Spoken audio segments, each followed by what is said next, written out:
এগুলো আমাদের কাজ, আমার আর আমার স্ত্রীর। অ্যালবার্ট আইনস্টাইন সর্বকালের সেরা বিজ্ঞানীদের মধ্যে একজন, আবার বিতর্কিতও বটে, আনপ্রেডিক্টেবল, নানা দোষে দুষ্ট। স্ত্রী মিলেভা ছিলেন অত্যন্ত মেধাবিনী, ফিজিক্স ও গণিতের নামী ছাত্রী। সহপাঠী আইনস্টাইনকে তিনি সবার অমতে বিয়ে করেছিলেন। বিয়ে প্রথম দিকে মিলেভা অনেক কষ্ট করেছেন। আইনস্টাইনের মা তাকে পুত্রবধূ হিসেবে মেনে নেননি। মেধাবী হলেও মিলেভা সুন্দরী ছিলেন না, পায়ে খুঁত ছিল। শাশুড়ি ডাইনি সম্বোধনে তাকে লিখেছেন একের পর এক অকথ্য চিঠি। আইনস্টাইন তখন পেটেন্ট অফিসে সামান্য চাকরি করছেন। সেই দুঃসময়ে মিলেভা আঁকড়ে রেখেছেন তার সংসারকে, সামলেছেন তার সন্তানদের।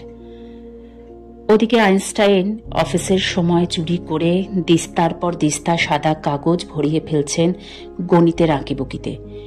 শেষ পর্যন্ত 1905 সালে এসে মোড় ঘুরে যাচ্ছে আইনস্টাইনের জীবনে। একে একে 5টি বৈজ্ঞানিক প্রবন্ধ প্রকাশ করেছেন তিনি।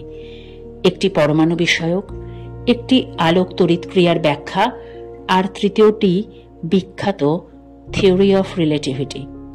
এরপরই নড়ে চড়ে বসেছেন বিজ্ঞান বিশ্ব। আইনস্টাইনকেও আর চাকরি নিয়ে দুশ্চিন্তা করতে হচ্ছে না। সুইজারল্যান্ডের জুরিখ বিশ্ববিদ্যালয়ের গবেষক কাম অধ্যাপকের পদে চাকরি পাচ্ছেন, পিএইচডিও জুটে যাচ্ছে। তখন আইনস্টাইনের সংসার সুখে ভরে ওঠা উচিত ছিল, কিন্তু হয়নি।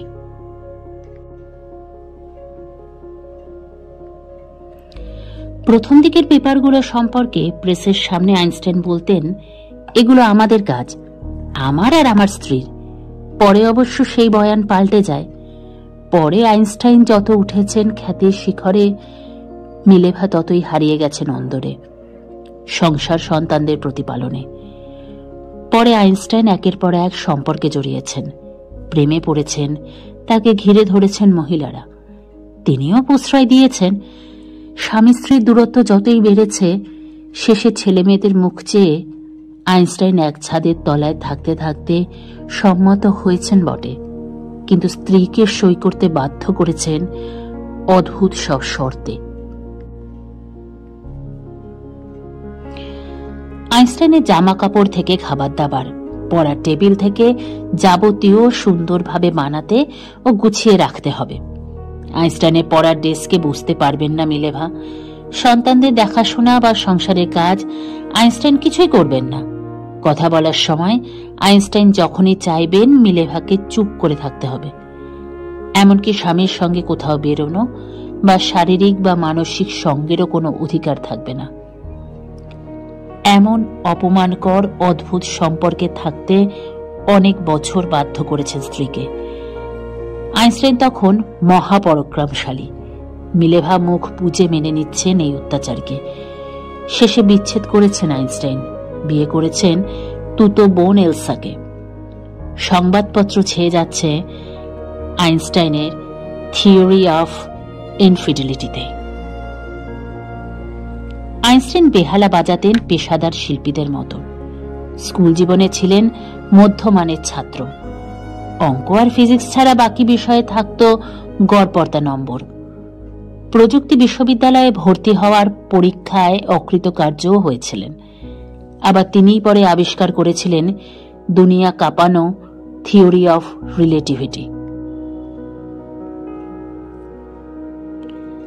একই বছরের মধ্যে লিখেছেন একাধিক যুগান্তকারী পেপার। তা বুঝতে মানুষের এত সময় লেগেছিল যে নোবেল প্রাইজ পেয়েছিলেন অন্য বিষয়ে। এতেই প্রমাণিত হয় যে স্কুলের নম্বর নিয়ে ভবিষ্যৎ মাপা যায় না। মৃত্যুর পরও তাকে নিয়ে তৈরি হয়েছিল রহস্য। প্রিন্সটন ইউনিভার্সিটিতে থাকা আইনস্টাইনের মস্তিষ্ক চুরি করেন ডাক্তার টমাস হার্ভি। 40 বছর আইনস্টাইনের মস্তিষ্কের উপর তিনি নানা পরীক্ষা চালান এবং দাবি করেন আইনস্টাইনের মস্তিষ্ক সাধারণ মানুষের মস্তিষ্ক থেকে ভিন্ন। 1998 সালে আইনস্টাইনের মস্তিষ্কের অংশ থমাস ফিরিয়ে দেন, যা এখন রয়েছে আমেরিকার ফিলাডেলফিয়ার ম্যাটার মিউজিয়ামে। ইসরায়েলের প্রথম প্রেসিডেন্ট কিয়াম ওয়াইজম্যান মারা যাওয়ার পর আইনস্টাইনকে ইসরায়েলের প্রেসিডেন্ট হওয়ার প্রস্তাব দেওয়া হয়েছিল। তিনি হননি, বলেছিলেন, মানুষের সঙ্গে সহজভাবে যোগাযোগ করতে পারি না, আমি প্রেসিডেন্ট হব কি করে?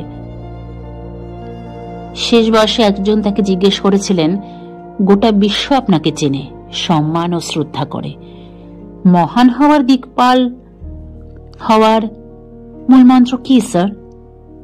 আইনস্টাইন স্মিত হেসে একটি মাত্র শব্দ উচ্চারণ করেছিলেন, সময়।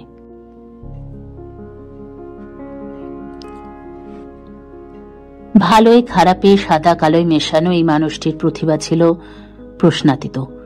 কিন্তু আইনস্টাইনের জন্মদিনে তার সঙ্গে স্মরণ করতে হবে স্ত্রী মিলেভাকেও, যিনি চাইলে নিজেও বিশ্বখ্যাত হতে পারতেন বিশ্ববিখ্যাত বিজ্ঞানীও, কিন্তু হননি, যার নীরব স্যাক্রিফাইসে আইনস্টাইন নিশ্চিন্তে বিজ্ঞানী জীবন যাপন করতে পেরেছিলেন।